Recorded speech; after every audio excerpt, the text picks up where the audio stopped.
About 5 years ago, I lived downtown in a major city in the US. I've always been a night person, so I would often find myself bored after my roommate, who was decidedly not a night person, went to sleep. To pass the time, I used to go for long walks and spend the time thinking. I spent 4 years like that, walking alone at night, and never once had a reason to feel afraid. I always used to joke with my roommates that even the drug dealers in the city were polite. But all of that changed in just a few minutes of one evening. It was a Wednesday, somewhere between 1 and 2 in the morning, and I was walking near a police-patrolled park quite a ways from my apartment. It was a quiet night, even for a weeknight, with very little traffic and almost no one on foot. The park, as it was most nights, was completely empty. I went down a short side street in order to loop back down my apartment when I first noticed him. At the far end of the street, on my side, was the silhouette of a man dancing. It was a strange dance, similar to a waltz, but he finished each box with an odd forward stride. I guess you could say he was dance walking, headed straight for me. Deciding he was probably drunk, I stepped as close as I could to the road to give him the majority of the sidewalk to pass me. The closer he got, the more I realized how gracefully he was moving. He was very tall and lanky and wearing an old suit. He danced closer still until I could make out his face. His eyes were open wide and wild, head tilted back slightly, looking off at the sky. His mouth was formed in a painfully wide cartoon of a smile. Between the eyes and the smile, I decided to cross the street before he danced any closer. I took my eyes off of him to cross the empty street. As I reached the other side, I glanced back, and then stopped dead in my tracks. He had stopped dancing and was standing with one foot in the street, perfectly parallel to me. He was facing me, but still looking skyward, smile still wide on his lips. I was completely and utterly unnerved by this. I started walking again, but kept my eyes on the man. He didn't move. Once I had put about half a block between us, I turned away from him for a moment to watch the sidewalk in front of me. The street and sidewalk ahead of me were completely empty. Still unnerved, I looked back to where he had been standing to find him gone. For the briefest of moments, I felt relieved, until I noticed him. He had crossed the street and was now slightly crouched down. I couldn't tell for sure due to the distance and the shadows, but I was certain he was facing me. I had looked away from him for no more than 10 seconds, so it was clear that he had moved fast. I was so shocked and I stood there for some time, staring at him, and then he started moving toward me again. He took giant, exaggerated tiptoed steps, as if he were a cartoon character sneaking up on someone, except he was moving very, very quickly. I'd like to say at this point that I ran away or pulled out my pepper spray or cell phone or anything at all, but I didn't. I just stood there, completely frozen, as the smiling man crept toward me. And then he stopped again, about a car length away from me, still smiling his smile, still looking to the sky. When I finally found my voice, I blurted out the first thing that came to mind.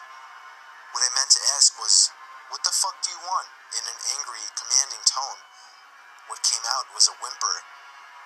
What the fuck? Regardless of whether or not humans can smell fear, they can certainly hear it. I heard it in my own voice. That only made me more afraid. But he didn't react to it at all.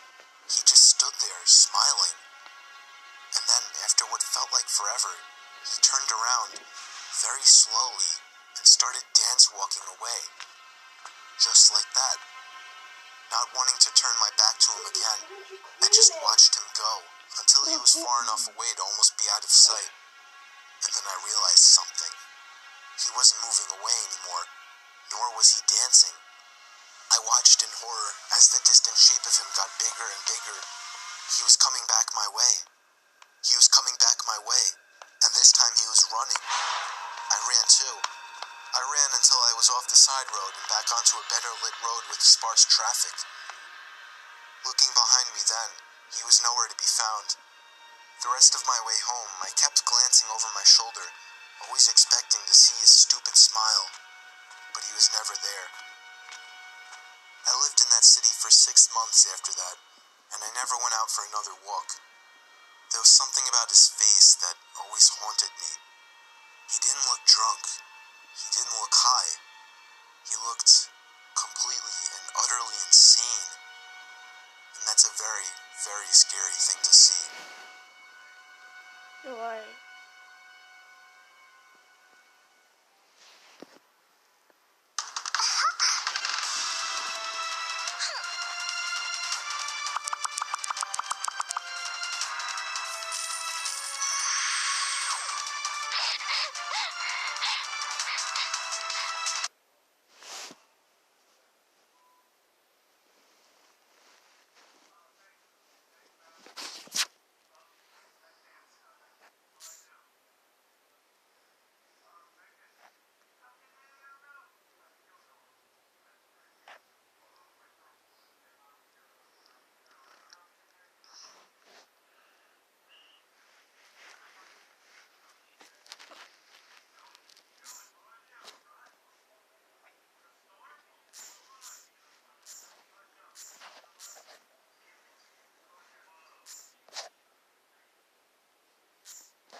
He was covered in blood and was having trouble breathing.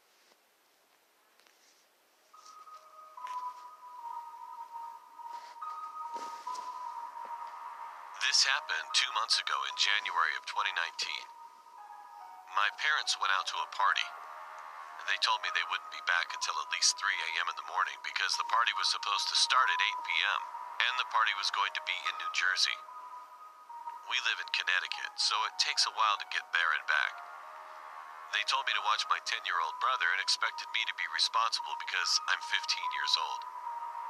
When they left, we watched movies all night while eating a bunch of popcorn. It was around 11:30, and we just finished watching Infinity War. I told my brother to brush his teeth and go to bed. I stayed up later than him to watch the movie Logan. The movie ended, and it was around 2 in the morning. I was getting ready for bed when my brother came down the stairs. I asked him what he was still doing up, and he said the boogeyman was in his closet and wanted to touch him. I looked at him in confusion. My brother isn't the type of kid to pull pranks or joke around. He wanted me to check it out. I said fine, and started saying he probably just heard a house noise. He said he heard a noise coming from his closet, and when he checked inside, the boogeyman was there and said he wanted to touch him. We went inside his room. I turned on the light and we went to the closet door. I opened it, and what I saw made me seriously angry. There was a tall, scruffy-looking man with long, black, greasy hair. He looked as if he was in his mid-40s and was fairly built. I was pissed off when I saw this creep watching my 10-year-old brother sleep, and I figured out what my brother meant when he said the boogeyman wanted to touch him. I was so pissed off. I punched his throat. He dropped to the floor gasping for air, but I stepped on his face as hard as I could at least 6 times. He was covered in blood and was having trouble breathing. I grabbed my brother and ran into the bathroom, locking the door and calling the cops. Then I called my parents. My parents freaked out. In about 10 minutes, the cops showed up and searched the bedroom. He wasn't in there. They searched the house. He wasn't anywhere to be found. I gave them a good description of his appearance, and an officer even stayed at our house until sunrise. A week later, I was informed that the same guy was caught and arrested for raping an 11-year-old boy and murdering his parents. It turns out he had raped multiple children before, and even murdered some of them and their parents. He was 47 years old and received a death sentence. If my brother never came downstairs to tell me what happened, then I fear the worst could have happened to him. and I'm extremely thankful that didn't happen. Okay.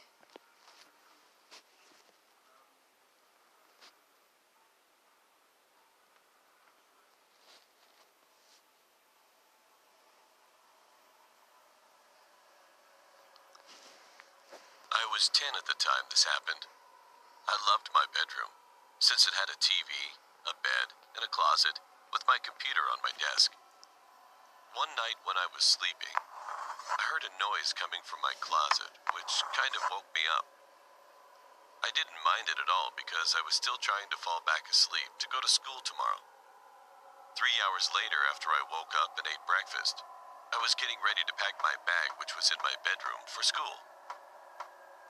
When I got in my room and packed my bag, I looked at the window and saw some tall black figure with a hoodie outside of my bedroom window. My heart dropped. And when I said, "Who in the world is that?" the figure ran away. I didn't see the figure's face since he was wearing a black hoodie, and it was a little dark outside since it was 5 a.m. in the morning. After I came back from school, I was on my phone researching for my school project. Suddenly, I heard a loud tap on the window. It was that figure again, and this time I saw his face. He was a man in his late 40s. He had wrinkly skin and had black hair. He smiled at me and said, "Hey, want some candy?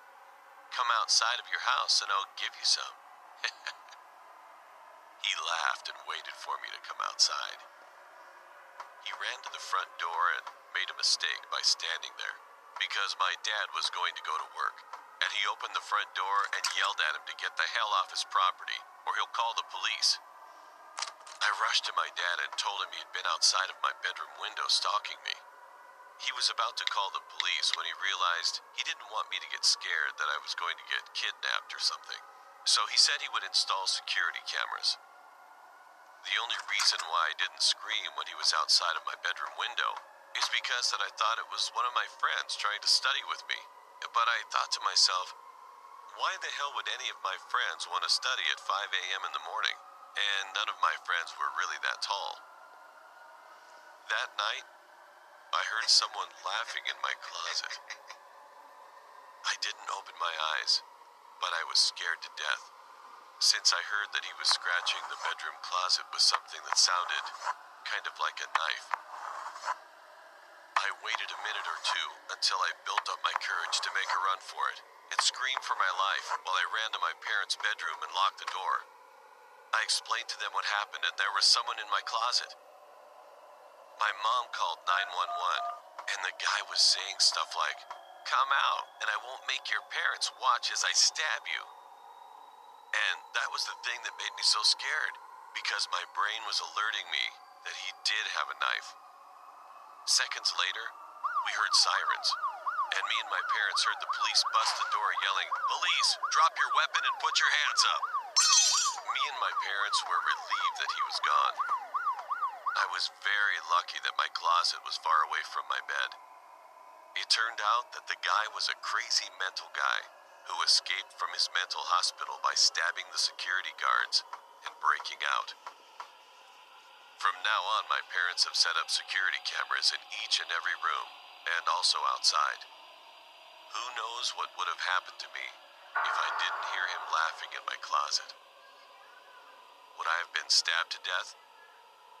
Or what if he was hiding under my bed? Since that day, I still don't know how he got in my parents' house. Maybe my mom or dad forgot to lock the front door. Or he got in from my bedroom window.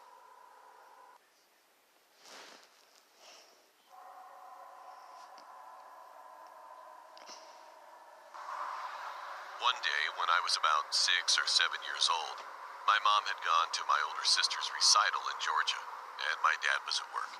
He was a pilot for some airline. So she left me and my older brother, who was only 12 at the time, at the sitter's house, which was a few blocks away from my house. My sitter, who I'm gonna call Bev, was 19, and she was pretty much the best kind of sitter to a 6 to 7-year-old boy could ask for. She'd let us play games and stay up watching TV, as long as we didn't bother her while she was on the phone with her boyfriend.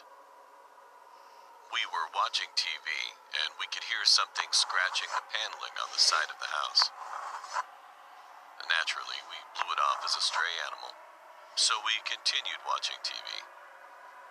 About 30 minutes to an hour later, Bev ran into the living room and locked the front door and shut the blinds. We were curious as to what she was doing.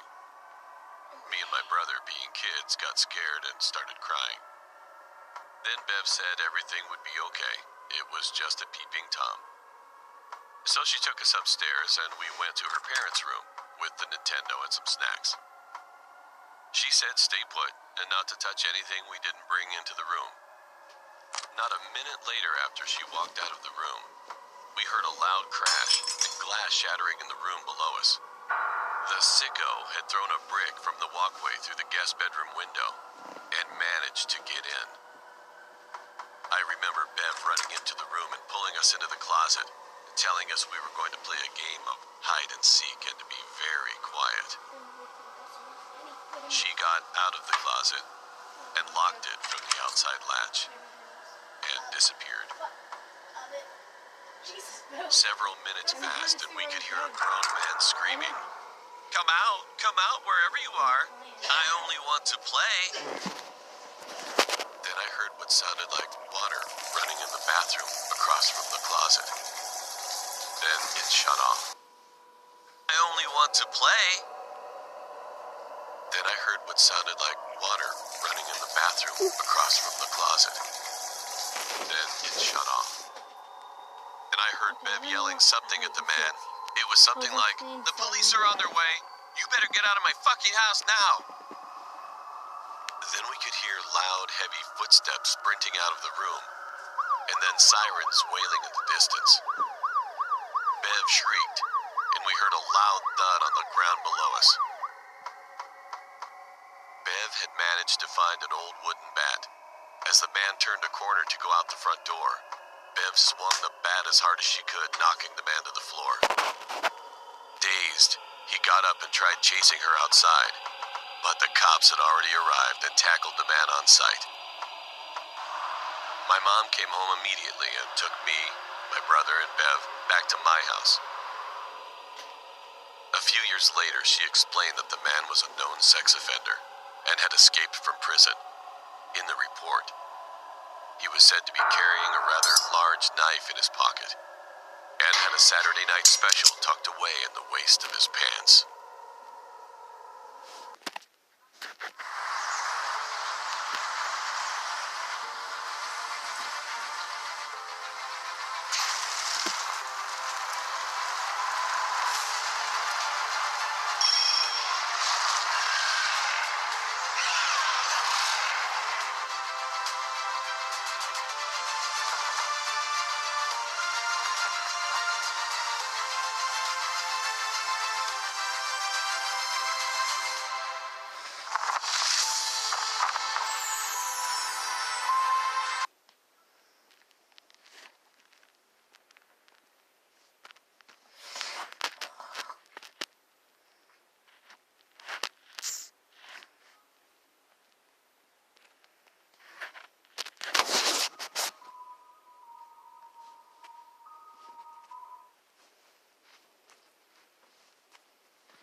Bloody Mary story animation.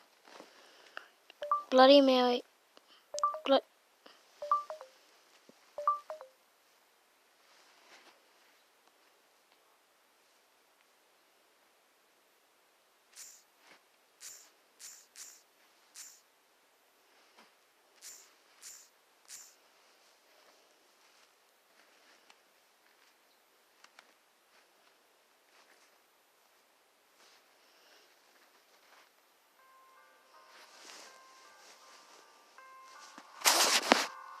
One day, I was on my way back from a school party.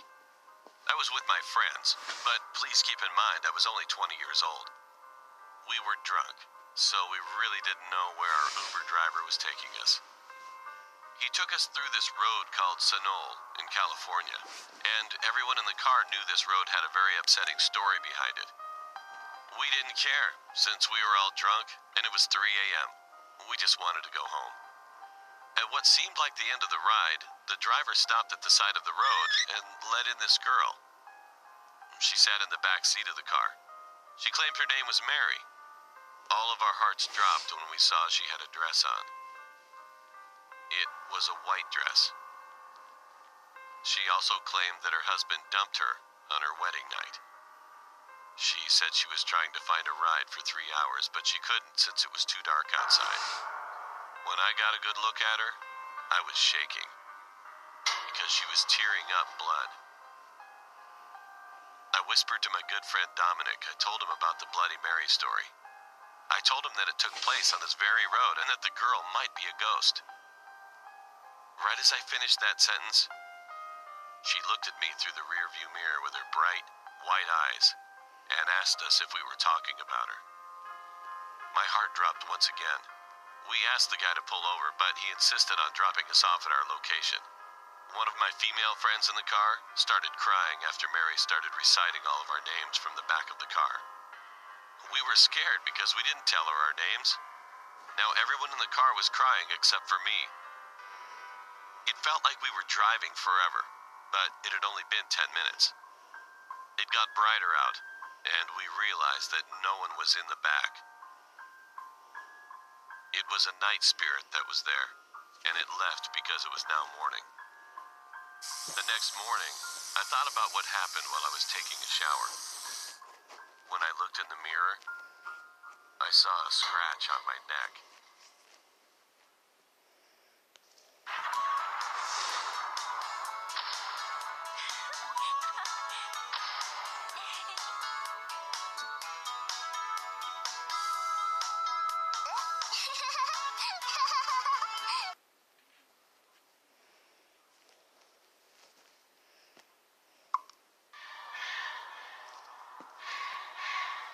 This story is totally true. It happened to me when I was about 4 years old. My dad used to really like going on vacation with me and my family. One time, we went to what I think was Big Bear, but I'm not sure. Anyways, we rented a cabin. I don't remember much, but I remember the inside of the cabin was beautiful. The furniture was all colorful and decorated in Christmas colors, but it was around Christmas time.